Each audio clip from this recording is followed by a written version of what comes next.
विषय, क्या 40 दिन का उपवास जरूरी है? सच्चाई क्या है? हेलो दोस्तों, प्रभु यीशु मसीह के पवित्र नाम में आप सभी को जय मसीह की। परमेश्वर की स्तुति और महिमा हो। आज हम एक ऐसे विषय पर बात करने जा रहे हैं जिसके बारे में बहुत से विश्वासियों के मन में सवाल है। 40 दिन का उपवास, जिसे बहुत लोग लेंट भी कहते हैं, क्या ये हर मसीही के लिए अनिवार्य है? क्या इसे न रखने से हम गलत हो जाते हैं? और अगर रखें तो किस भावना से रखें? दोस्तों, साल में एक समय ऐसा आता है जब कई कलीसियाएं 40 दिन तक विशेष उपवास और आत्मिक तैयारी का समय मानती हैं।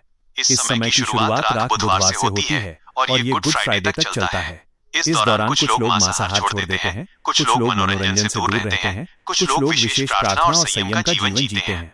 इतिहास बताता है कि इस प्रकार की परंपरा की शुरुआती कलीसियाई परंपराओं से हुई, विशेषकर कैथोलिक चर्च के माध्यम से, और बाद में अन्य संप्रदायों ने भी इसे अपनाया। लेकिन यहाँ एक महत्वपूर्ण प्रश्न उठता है, क्या बाइबल में ये आज्ञा दी गई है कि हर विश्वासी साल में एक बार 40 दिन का उपवास अवश्य रखे? जब हम पवित्र शास्त्र को ध्यान से पढ़ते हैं तो हमें ऐसा कोई स्पष्ट आदेश नहीं मिलता। हाँ, हम ये अवश्य देखते हैं कि मूसा ने 40 दिन पर्वत पर उपवास किया। हम ये भी पढ़ते हैं कि यीशु मसीह ने जंगल में 40 दिन और 40 रात उपवास रखा। लेकिन अंतर समझना जरूरी है। मूसा ने ये अपनी इच्छा से नहीं किया, वो परमेश्वर की बुलाहट पर सीनै पर्वत पर गया था। यीशु मसीह भी आत्मा की अगुवाई में जंगल में गए थे। वह एक विशेष उद्देश्य और परमेश्वर की योजना का हिस्सा था। तो क्या इसका अर्थ है कि हर विश्वासी को हर साल वही दोहराना अनिवार्य है? नहीं मेरे प्रिय मित्रों, परमेश्वर केवल 40 दिन की पवित्रता नहीं चाहता, वो पूरे जीवन की पवित्रता चाहता है। अगर कोई व्यक्ति 40 दिन तक संयम रखता है लेकिन बाकी साल अपने पुराने जीवन में लौट जाता है, तो क्या वो वास्तविक परिवर्तन है?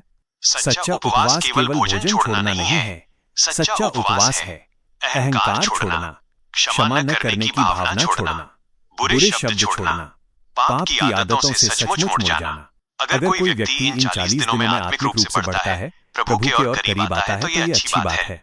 लेकिन अगर कोई व्यक्ति ये न करे, फिर भी प्रतिदिन परमेश्वर के साथ चलता है, पवित्र जीवन जीता है, तो वह भी उतना ही स्वीकार्य है। क्योंकि उद्धार किसी रीति रिवाज से नहीं बल्कि विश्वास से मिलता है।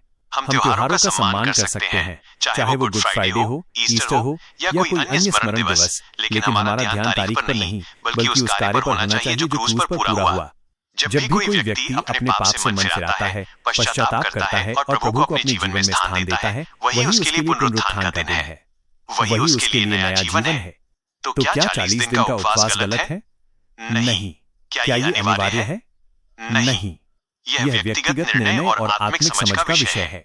यदि आप इसे रखते हैं तो दिखावे के लिए नहीं बल्कि हृदय की सच्चाई से रखें। और यदि नहीं रखते तो अपराध बोध में न जिएं बल्कि हर दिन प्रभु के साथ चलें। याद रखिए, परमेश्वर परंपरा से ज्यादा हृदय को देखता है। वो बाहरी चिन्ह से ज्यादा अंदर की सच्चाई को महत्व देता है। तो आज अपने आप से पूछिए, क्या मैं केवल विशेष दिनों में ही आत्मिक बनता हूँ, या मेरा पूरा जीवन ही प्रभु को समर्पित है? आइए हम निर्णय लें कि चाहे 40 दिन हो या 365 दिन, हम प्रतिदिन प्रभु के साथ चलेंगे। अगर ये संदेश आपके लिए आशीष बना हो तो इसे अपने मित्रों और परिवार के साथ अवश्य साझा करें ताकि वे भी सच्चाई को समझ सकें।